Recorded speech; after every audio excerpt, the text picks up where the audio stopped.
এটা ছিল আমাদের ইমানি দায়িত্ব।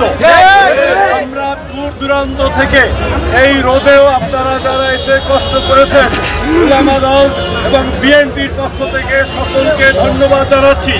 এর সাথে সাথে বলছি, যতদিন পর্যন্ত ফিলিস্তিনে আমাদের মুসলিম ভাইদের উপরে অত্যাচার, নির্যাতন, গণহত্যা শেষ না হবে, তারপরেও বারবার আপনাদেরকে যখন এই রাজপথে ডাকা হবে, আমাদের ইমানি দায়িত্ব নিয়ে ফিলিস্তিনি মুক্ত করার জন্য, আমাদের পবিত্র ভূমি আল আকসা মসজিদকে ইহুদির হাত থেকে মুক্ত করার জন্য আমরা রাজপথে আছি, রাজপথে বাংলাদেশ জাতীয়তাবাদী দল জিন্দাবাদ, বাংলাদেশ জাতীয়তাবাদী ওলামা দল জিন্দাবাদ, জিন্দাবাদ।